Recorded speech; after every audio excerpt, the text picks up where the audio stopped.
열왕기하 11장에서 12장입니다. 아하시아의 어머니 아달랴는 아들이 죽는 것을 보자 왕족을 다 죽이기 시작하였다. 그러나 왕자들이 살해되는 가운데서도 여호람 왕의 딸이요 아하시아의 누이인 여호세바가 아하시아의 아들 요아스를 몰래 빼내어 유모와 함께 침실에 숨겼다. 이때 사람들이 아달랴가 모르도록 그를 숨겼으므로 그는 죽음을 면할 수 있었다. 요아스는 그의 고모 여호세바와 함께 6해 동안을 주님의 성전에 숨어 지냈으며 그동안 나라는 아달랴가 다스렸다.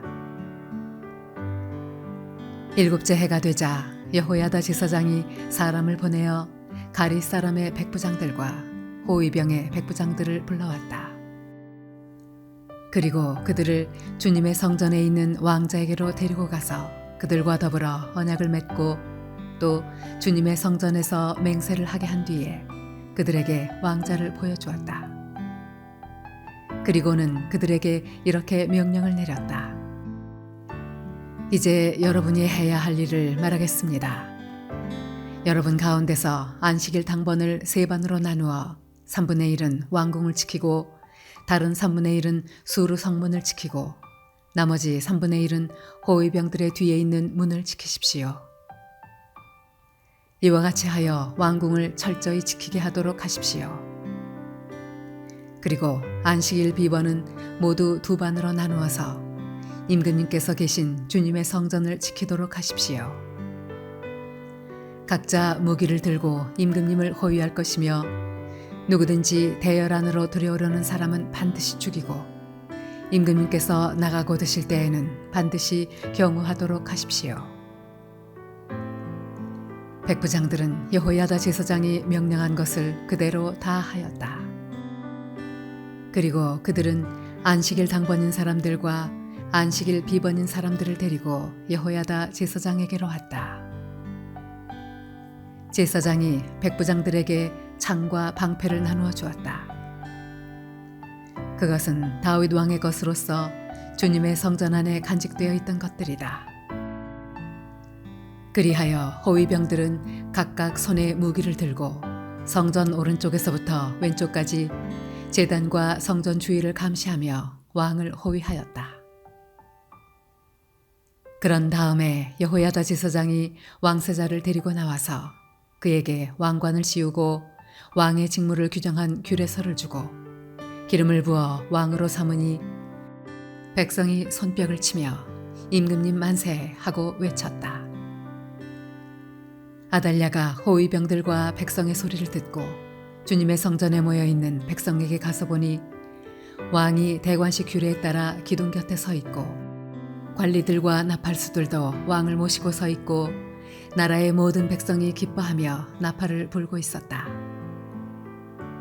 아달랴가 분을 참지 못하고 옷을 찢으며 반역이다, 반역이다 하고 외쳤다.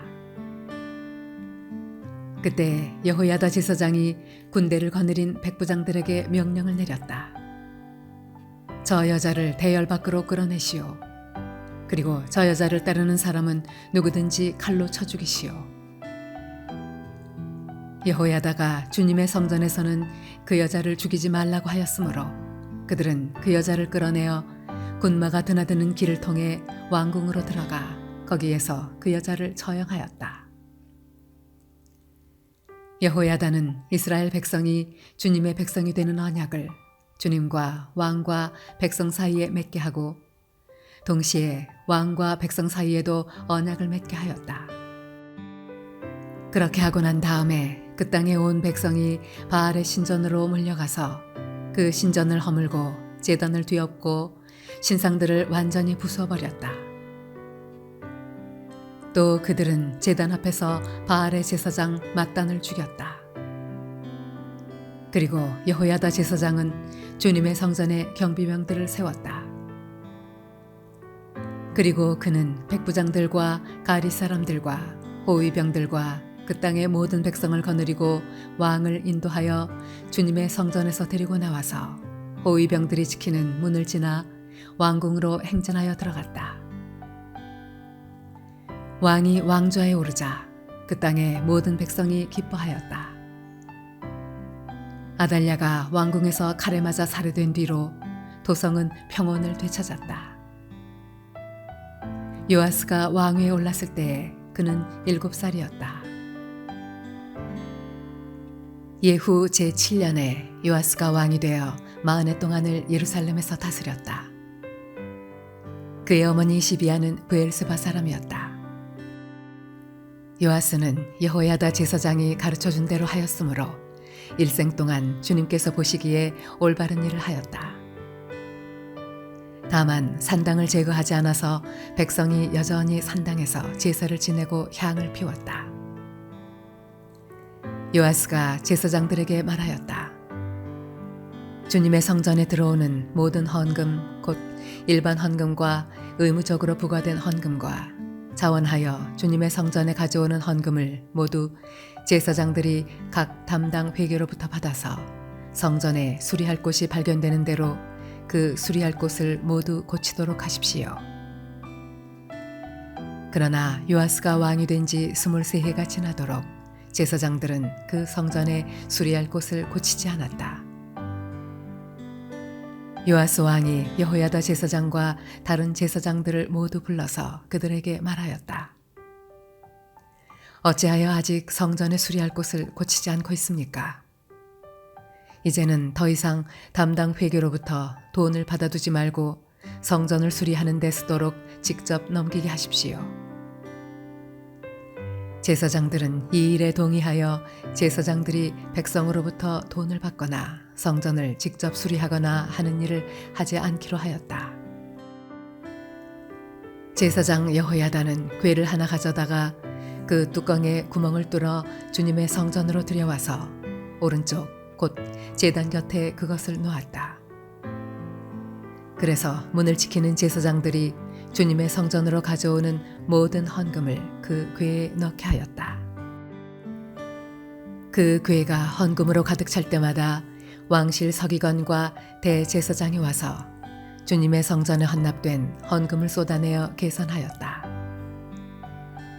계산이 끝나면 그 헌금은 주님의 성전 공사를 맡은 감독관들에게 전달되었고 그것은 다시 주님의 성전을 수리하는 목수들과 건축자들에게 지불되었고 또 미장이와 석소에게도 지불되었으며 주님의 성전을 수리하는 데 드는 나무와 돌을 사는 데와 그 밖에 성전을 수리하는 데 필요한 경비로 쓰였다. 주님의 성전에 헌납된 그 헌금은 주님의 성전에서 쓸 은 대접들과 부집개와 대접들과 나팔 등의 금그릇이나 은그릇을 만드는 데 쓰이지는 않았다. 그 헌금은 오직 일꾼들에게 주어 그것으로 주님의 성전을 수리하는 데만 사용하였다.